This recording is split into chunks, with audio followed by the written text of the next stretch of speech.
In the luxurious city of Aspen, Colorado, a renowned businessman and millionaire, Victor Carmichael, was enjoying the height of success. At 48 years old, Victor was known for his coldness in business and for rarely showing emotions. Owner of a chain of luxury hotels and award-winning restaurants, he lived surrounded by wealth that seemed to suffocate any space for memories of his humble childhood. Victor did everything he could to bury the past, believing that the poverty of his early years was a weakness that he had overcome with his own merit. One day, during a charity meeting organized by his foundation, Victor was invited to visit a children's hospital. Initially reluctant, he accepted only to improve his public image. Accompanied by his personal assistant, Lauren, he walked the silent, white hallways, distributing formal smiles and handshakes to doctors and nurses. Despite his impassive posture, Victor felt out of place in that environment, where suffering seemed omnipresent. It was then that something unexpected happened. As Victor walked through the pediatric ward, he heard a clear, vibrant childish voice echoing down the hallway. Intrigued, he stopped and looked toward the rec room. Through the glass, he saw a boy of approximately 10 years old, sitting in an armchair surrounded by sick children. With a book in his hands, the boy read a story with so much passion and sparkle in his eyes that it seemed to transport listeners to a completely different world. Victor felt inexplicably attracted to the scene. Without realizing it, his steps took him to the door of the room. There he stood still, watching the boy.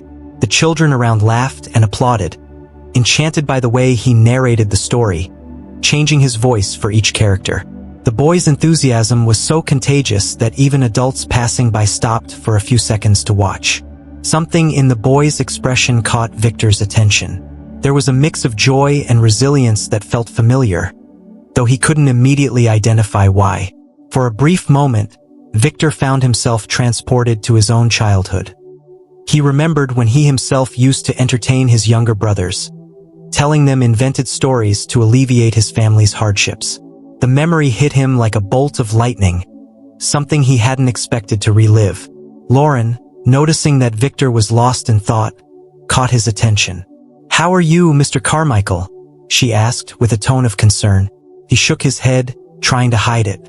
"Yes, just something about that boy caught my attention," he replied, still with his eyes fixed on the scene. The assistant looked at the boy and smiled. "He looks amazing, doesn't he?" The hospital staff said he comes here every week to read to the children. Unable to move away, Victor continued to watch. When the story ended, the boy closed the book with a wide smile and began talking to the children, asking what they thought of the characters. The naturalness and kindness that emanated from him were disconcerting. Victor, who was used to measuring people's worth by their achievements, felt small compared to the simplicity and positive impact that this boy had. Determined to find out more, Victor called one of the nurses who was passing through the corridor. "Who is that boy?" he asked, discreetly pointing to the room. The nurse, surprised by the millionaire's curiosity, replied, "His name is Leo. He is 10 years old and a regular visitor here. He always brings new stories to read to the children. He's amazing, don't you think?" Victor nodded slowly, feeling a lump form in his throat. When Victor left the hospital that day, he was restless. The images of Leo reading to the children never left his mind. He felt that there was something more behind that inexplicable connection. For the first time in many years, Victor felt compelled to explore a feeling he couldn't identify, but which seemed to have deep roots in the past he fought so hard to forget. That night, as he watched the view of snow-capped mountains from his luxurious penthouse, Victor reflected on what he had felt. Something in the sparkle in Leo's eyes seemed to awaken a dormant memory. He knew he needed to find out more about this boy and why his presence affected him so deeply. For the first time in years, Victor felt like he was about to unearth a part of himself that had been forgotten. The days following the hospital visit were marked by constant restlessness in Victor. He tried to focus on his meetings and commitments, but the image of Leo continued to invade his mind.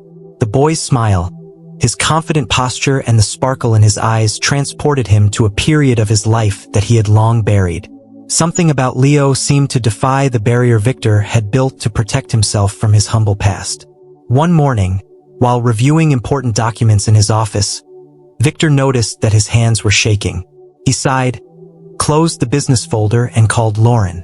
"I want you to find out everything you can about that boy, Leo," he said, in a serious voice.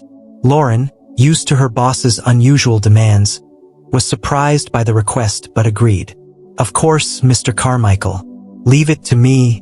While Lauren did her investigations, Victor began to reflect on the memories that Leo had awakened. He grew up in a small village in rural Nebraska, where life was difficult and resources were scarce. His family, consisting of 5 brothers and a widowed mother, lived on the brink of poverty. Victor remembered how he used to make up stories to distract his brothers from their difficulties. That period, although full of challenges, was also marked by moments of togetherness that he avoided remembering. Victor, however, made a radical decision over the years to completely cut off contact with his family. He justified this choice as a way to focus on his future, but deep down, he knew it was an effort to erase the pain and shame of his childhood. When he began to be successful in business, Victor reinvented himself, creating an image of a sophisticated man far from his origins. And now, unexpectedly, that boy in the hospital seemed to bring it all back. Lauren came back the next day with information about Leo. "He lives in a community shelter with his mother," she reported. "Apparently, they have faced a lot of difficulties in recent years.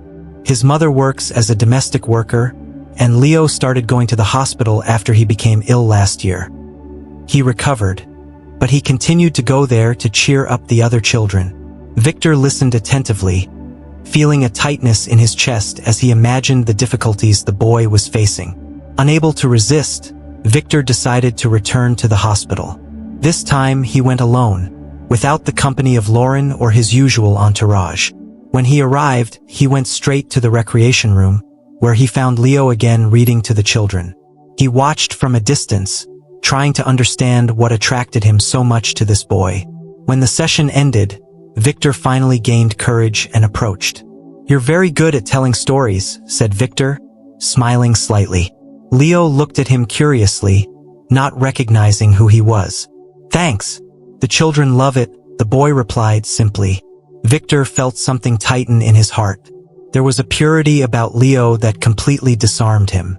He decided not to present himself as a millionaire or influential businessman. Instead, he just said, "I'm Victor. Can I know more about you?" Leo began to talk enthusiastically about how he loved reading and how it helped him forget about difficult times. He talked about his mother, his love of books, and his desire to be a writer. Victor listened intently, feeling a connection he couldn't explain. The boy's every word seemed to unearth more fragments of memories he had tried to erase. When he left the hospital that afternoon, Victor was certain.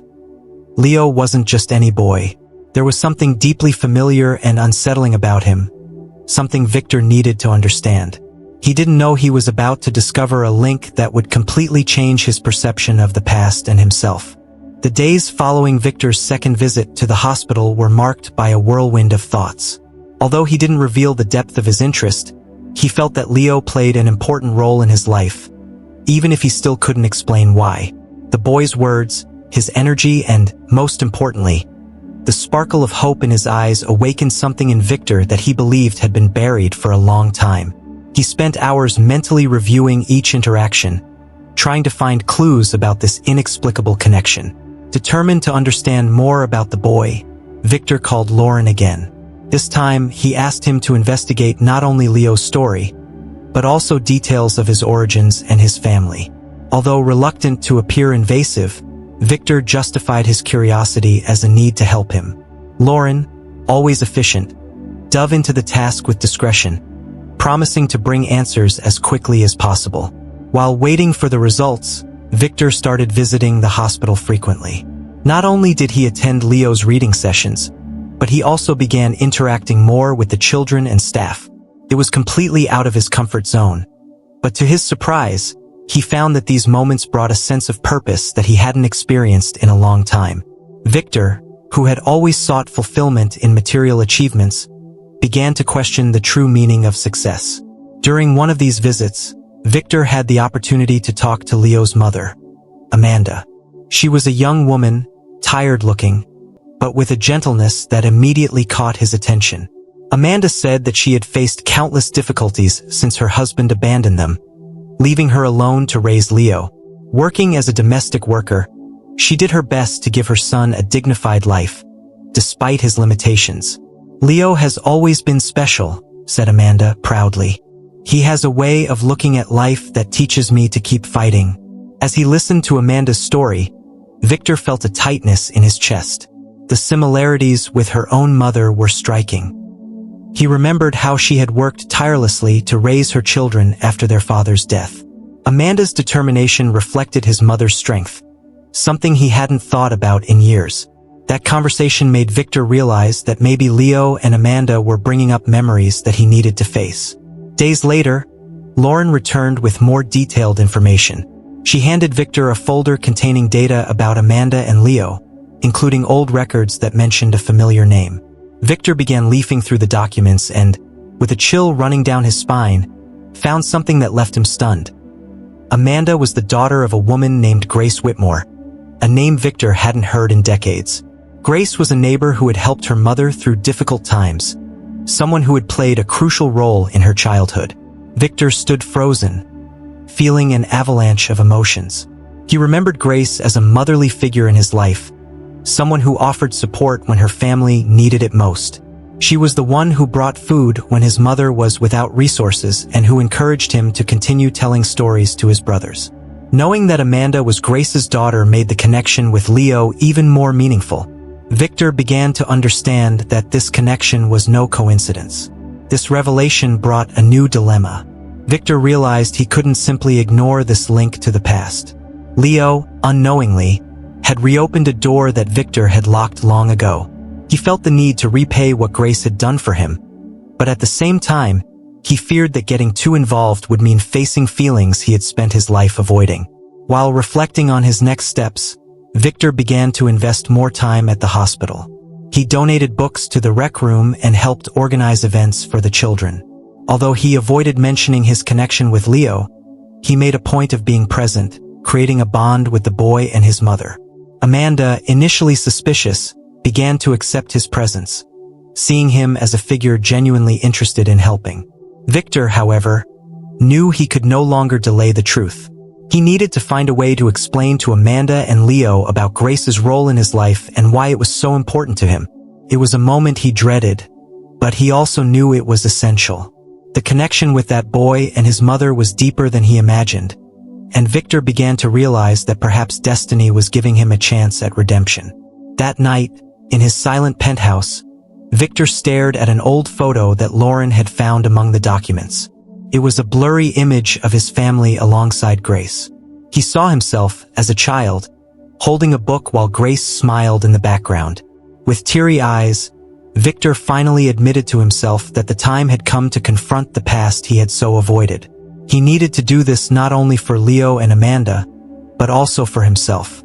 Victor decided he could no longer postpone his encounter with the truth. He arranged a conversation with Amanda, asking her to go to the hospital, where they both felt more comfortable. Upon arrival, Amanda seemed curious, but also a little apprehensive. Victor, in turn, felt a weight in his chest. The words seemed to catch in his throat, but he knew he needed to explain the reason for his constant presence and the connection he had discovered. "I want to tell you something about the past," he began, his voice firm but full of emotion. Amanda listened intently as Victor recounted his childhood, talking about how Grace, his mother, and the sacrifices they made had shaped his life. He revealed that he knew Grace and that she had been an important figure during his family's toughest times. Amanda, initially surprised, began to put the pieces together, realizing that Victor wasn't just a well-intentioned stranger. "My mom talked about a family she helped when she was young," said Amanda, teary-eyed. "She said there was a boy who always told incredible stories, who made everyone forget their problems, even if for a moment. That boy was you, wasn't it?" Victor nodded with a melancholy smile. He realized that memory, erased by the rush to build his career, still lived on in Grace's stories. While they were talking, Leo appeared in the room. He approached, curious about what was going on. Victor, determined to include the boy in the conversation, explained simply how Leo's grandmother had played an essential role in his childhood. Leo, although young, seemed to understand the depth of what was being said. "So, in a way, we're like a family?" asked the boy with a smile that completely disarmed Victor. The moment brought a mixture of relief and emotion to everyone. Amanda, who until then only saw Victor as a distant and successful man, began to see him as someone deeply human, connected to the same struggles she faced. Leo, in turn, felt special knowing that his grandmother had impacted someone's life in such a significant way. That bond, previously unknown, now united the three in a way no one could have predicted. After the conversation, Victor felt a weight lift off his shoulders. For the first time in years, he was able to talk about his childhood without shame or resentment. It was as if Leo and Amanda had opened a window that he had closed long ago. Victor realized that by confronting his past, he was also taking a step toward the healing and purpose he had sought for so long. In the following weeks, Victor began to become even more involved in Amanda and Leo's lives. He invited them to lunch, helped with Leo's studies, and even started reading stories to the children in the hospital alongside the boy. This connection brought new energy to Victor, who felt like he was finally starting to live fully. Victor also began to think about how he could repay what Grace had done for him. He decided to create a project in her honor, something that could help other single mothers and children in difficult situations. Amanda and Leo were the first to know about the idea, and both were moved by the gesture. "My mom would be so proud of you," Amanda said, tears in her eyes. While working on the project, Victor realized that his life was changing. The man who was once obsessed with material achievements now felt more fulfilled helping others. Amanda and Leo not only brought back memories of the past, but they also showed him that there was a more meaningful future to be built. And for the first time in a long time, Victor was looking forward to that future. After the revelation about Grace and the connection between their stories, Victor delved into the idea of creating a project that honored her impact on his life. He decided to found the Instituto Grace Whitmore, an organization dedicated to supporting single mothers and children in vulnerable situations. The objective was to offer educational programs, psychological support, and opportunities so that these families could build a better future. Victor knew this was the most meaningful way to give back what he had received in the past. Amanda and Leo were essential in the design of the project. Amanda, with her personal experience, helped Victor understand the real needs of families facing similar challenges to hers. Leo, in turn, contributed creative ideas for activities aimed at children. He suggested, for example, that the Institute have a space dedicated to reading and storytelling, inspired by his visits to the hospital. Victor embraced the idea enthusiastically, seeing in it the essence of Grace's spirit. Construction of the Institute began quickly, with Victor investing financial and emotional resources. He hired a dedicated team of people who shared his vision for social transformation. With each visit to the place where the Institute was being built, Victor felt a deep emotion. Seeing the progress of the works was like watching the materialization of a dream he didn't even know he had.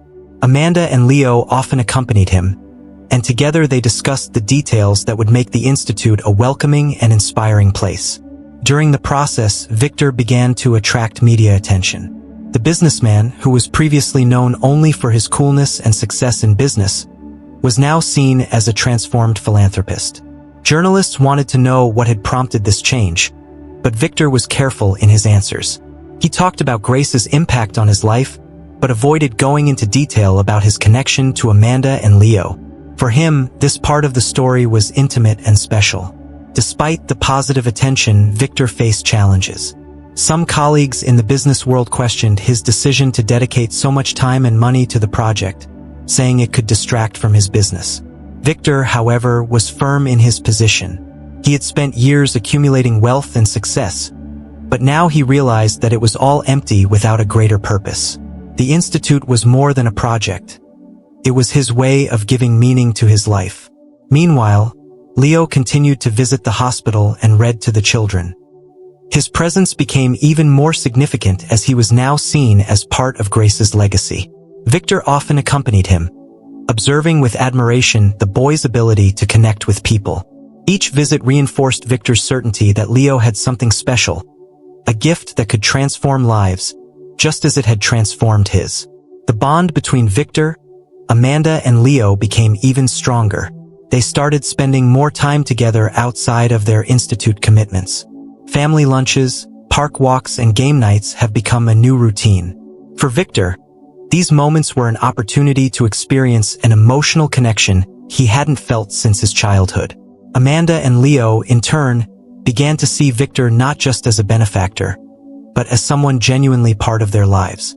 As the institute neared its opening, Victor reflected on how his journey had changed his worldview. He realized that by confronting his past and embracing his roots, he was finding a more authentic version of himself. The man who once avoided any emotional ties was now building a legacy based on love and gratitude. On the opening day, Victor organized a special event to celebrate the beginning of the institute. Amanda and Leo were guests of honor, and Victor made a point of highlighting their importance in his life. In his speech, he spoke movingly about Grace, about how she had planted seeds of hope in a difficult time and how this simple gesture had borne unimaginable fruit. The audience, moved, gave a standing ovation. The inauguration marked the beginning of a new chapter for everyone. For Victor, it was the realization of a dream and the beginning of a greater mission. For Amanda, it was proof that her mother, even when absent, continued to impact the world. And for Leo, it was the inspiration to believe that small actions can generate big changes. The institute was not just a place. It was a symbol of everything they had overcome together. The months following the inauguration of the institute were intense and transformative. Victor dedicated himself fully to the project, balancing his business responsibilities with the new demands of his philanthropic life. He was determined to make the institute a model of social support, something that could be replicated in other cities and states. To achieve this, he worked tirelessly alongside Amanda, who took an active role in managing the activities. Amanda, who previously struggled to find stability, has flourished in her new role. She became the institute's coordinator, managing programs for single mothers and vulnerable children. Her life experience and natural empathy have made her an inspiring leader. Victor, watching her grow in this new role, felt a silent pride, as if he was somehow repaying what Grace had done for him. Leo has also undergone significant changes. His time with Victor inspired him to dream even bigger. He began writing his own stories, some of which were used in the Institute's reading sessions. Victor was so impressed with the boy's talent that he decided to publish a book with Leo's stories. Titled The Adventures of a Storyteller, the book launch was a success, and Leo became a minor local celebrity. Meanwhile, Victor continued to face his own internal challenges. Despite all of his progress, he still struggled with feelings of guilt and regret for being estranged from his original family. He knew he needed to close this cycle, but he feared facing the brothers he had left behind.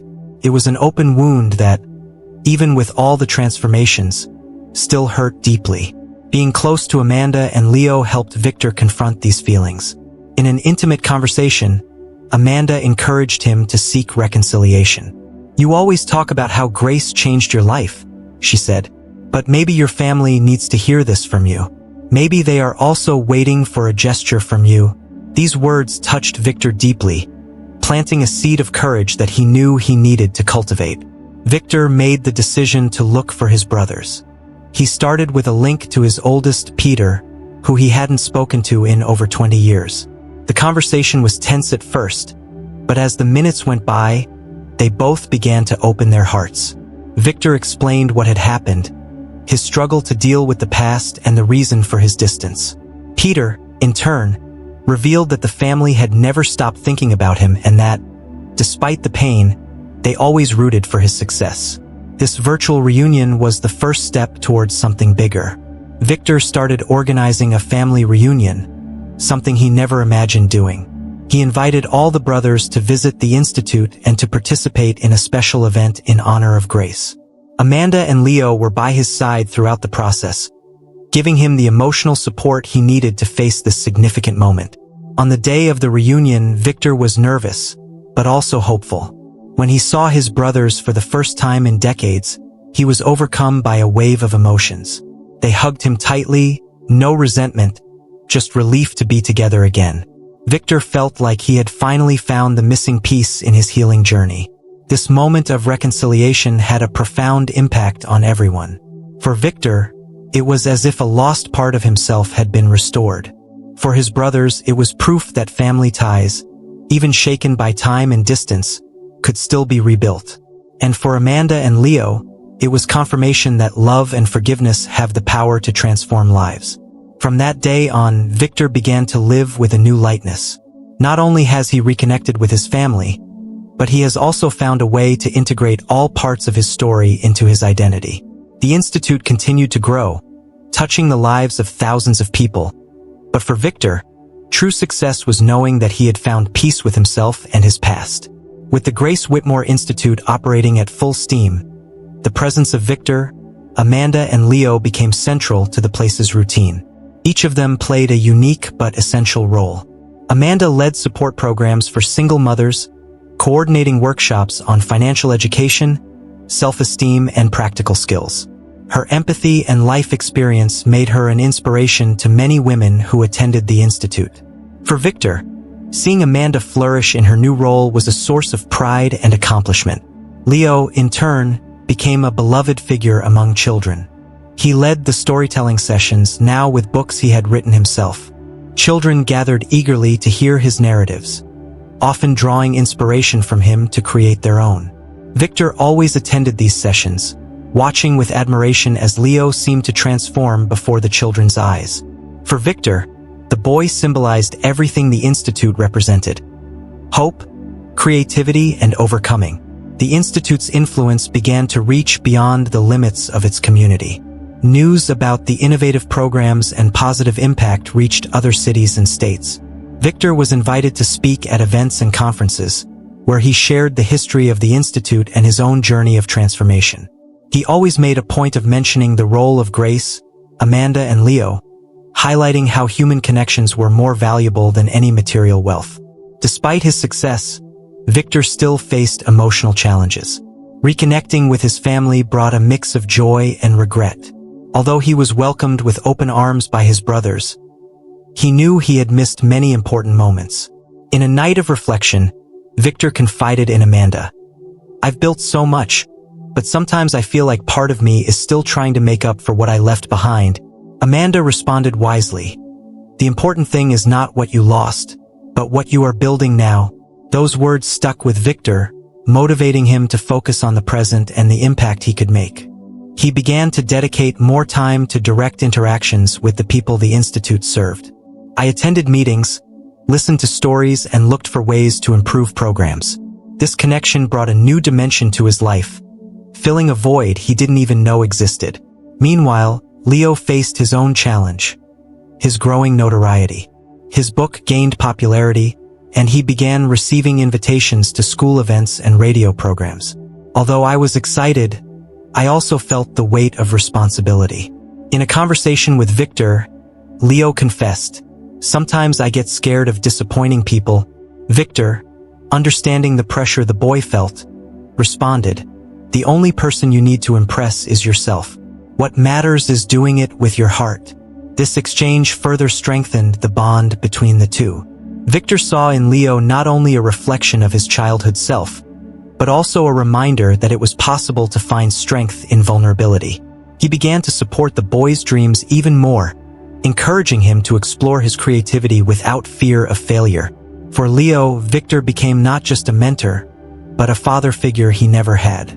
As the months passed, the Institute reached new heights. Local businesses began to get involved, offering donations and partnerships. One of these companies suggested expanding the model to other cities, something Victor had considered but was hesitant to implement.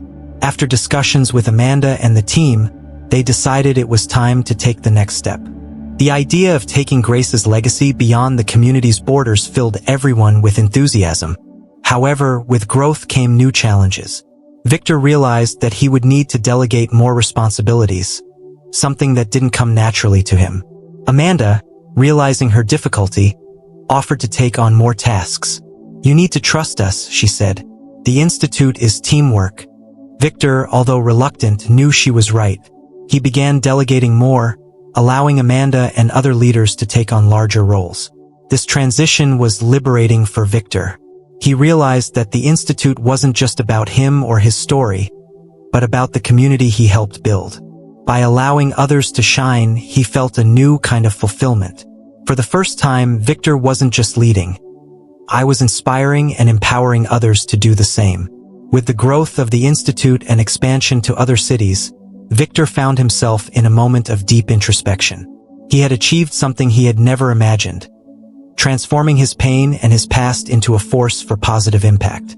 However, this achievement led him to question his purpose even more deeply. He began to wonder if he was doing enough to honor Grace's memory and the legacy she had left in his life.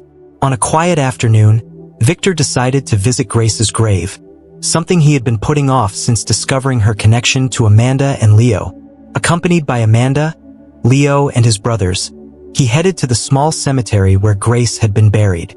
The atmosphere was serene, and Victor felt a mixture of peace and excitement as he approached the simple headstone, which bore the inscription, "Your kindness touched lives."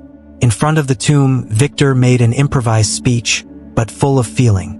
He thanked Grace for everything she had done for his family and how her influence lived on through Amanda and Leo. "I wouldn't be here without you," he said, with tears in his eyes. Amanda, moved, placed her hand on his shoulder, while Leo held her hand, silently offering comfort. This visit brought new clarity to Victor. He realized that the Institute was not just a tribute to Grace, but a way to perpetuate the values she represented: generosity, empathy, and courage. He began working on a new project within the Institute called Forgotten Voices, a program dedicated to documenting the stories of people who, like Grace, made a difference in the lives of others, but whose actions often went unnoticed. At the same time, Victor began to devote more time to his own family. He organized regular meetings with his brothers, something that became a monthly tradition. These encounters were marked by laughter, shared memories, and, occasionally, tears. For Victor, it was a way to make up for lost time and build a more united future.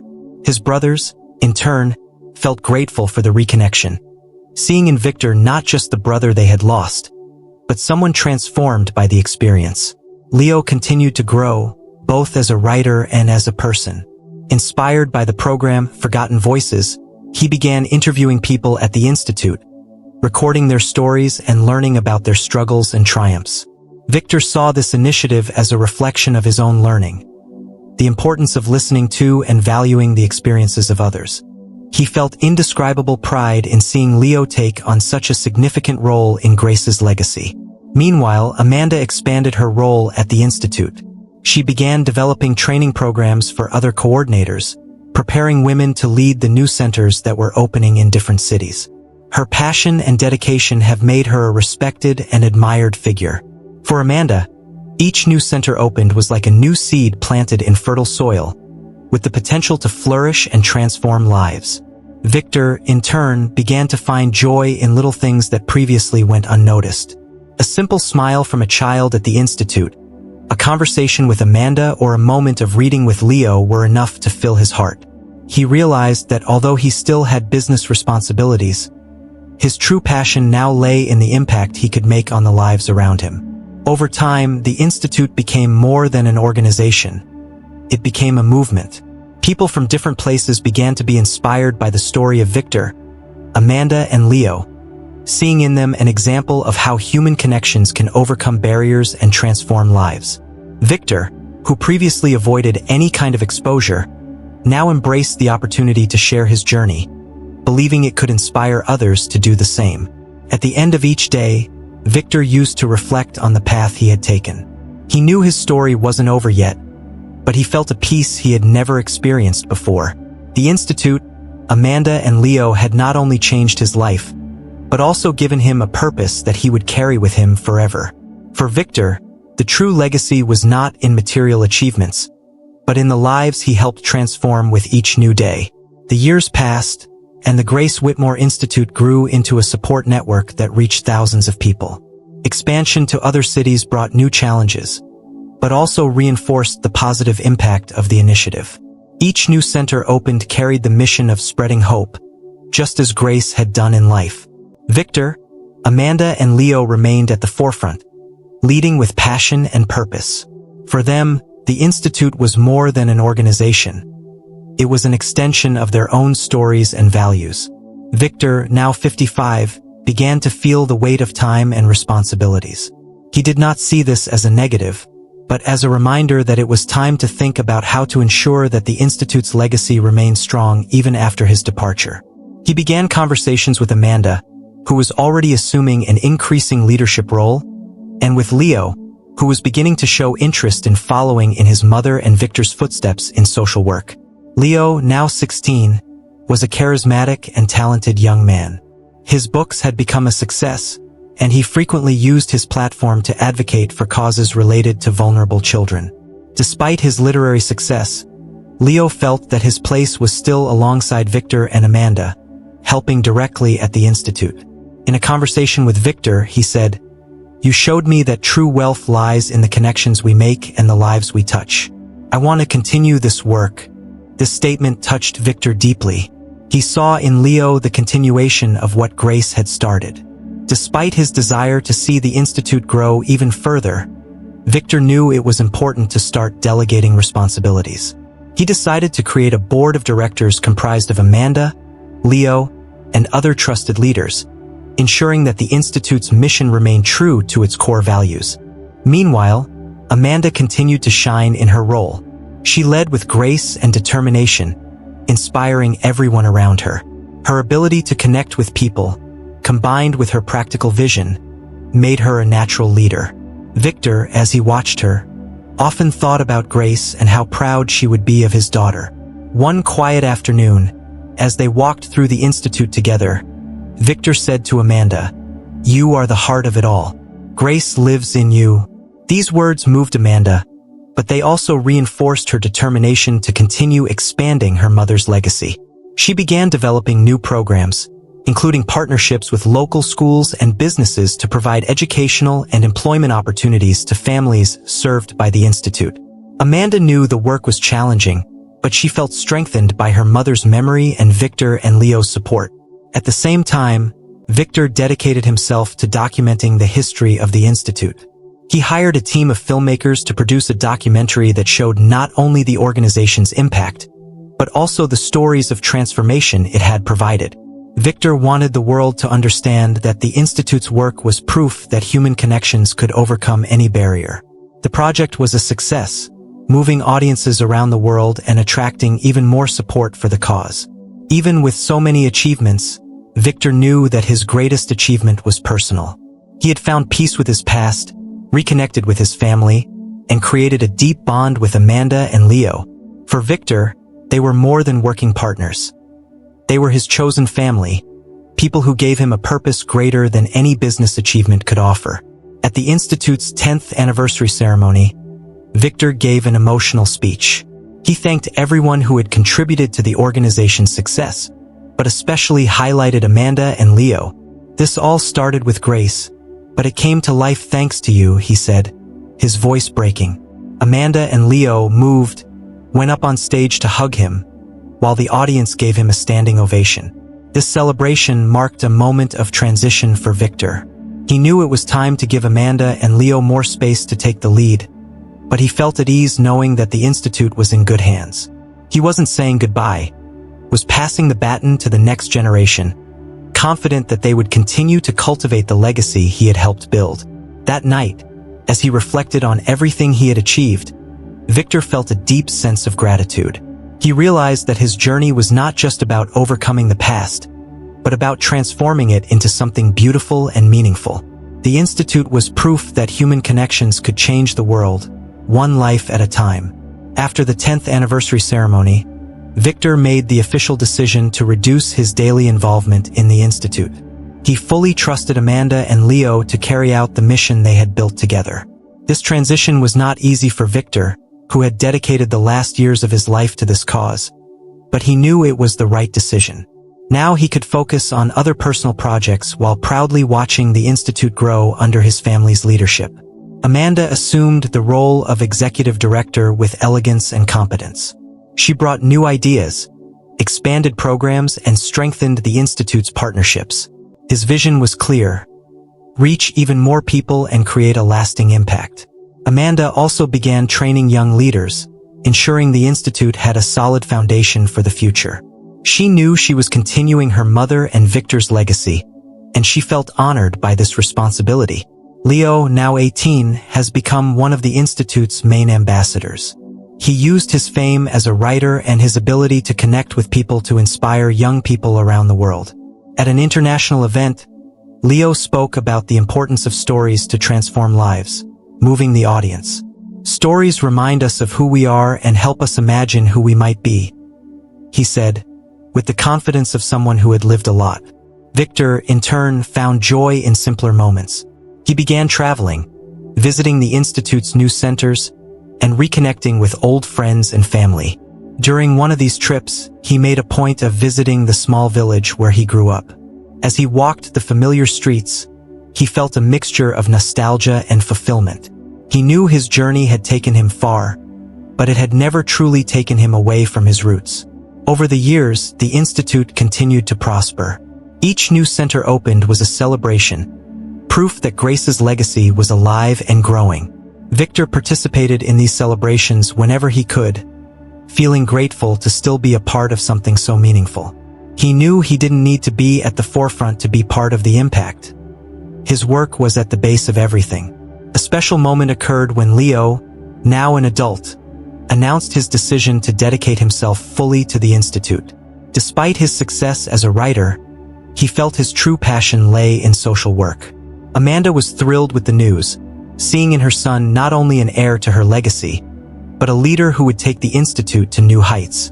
Victor, upon hearing Leo's decision, couldn't hold back his tears. He knew the Institute was in good hands, with Amanda and Leo continuing to expand the vision he had helped build. "You are proof that love and connection can change the world," he said at a family gathering. Amanda and Leo smiled, knowing that the Institute's true success lay in its ability to touch lives. In the last years of his life, Victor dedicated himself to writing his memoirs. He wanted to share his journey of transformation, from his humble childhood to the creation of the Institute. The book, titled Roots of Hope, became a bestseller, inspiring people around the world to embrace their stories and find purpose in the midst of adversity. Victor passed away peacefully at the age of 75, surrounded by Amanda, Leo, and his brothers. His legacy, however, continued to flourish. The Grace Whitmore Institute became one of the largest social support networks in the country, and the story of Victor, Amanda, and Leo was told as an example of how human connections can transform lives. Decades later, at a celebration of the Institute's 50th anniversary, Leo, now director, took to the stage to talk about his journey. He held Victor's book in his hands and, his voice breaking, said, "This all started with a woman who believed in the power of kindness, and it continued because one man decided to turn his past into hope for others. Today, we are a family that carries this legacy with pride." The audience gave a standing ovation, while Amanda, sitting in the front row, smiled with teary eyes. The future of the Institute was assured, and the impact of Victor, Grace, Amanda, and Leo would continue to grow, like a seed planted in fertile soil, destined to flourish forever.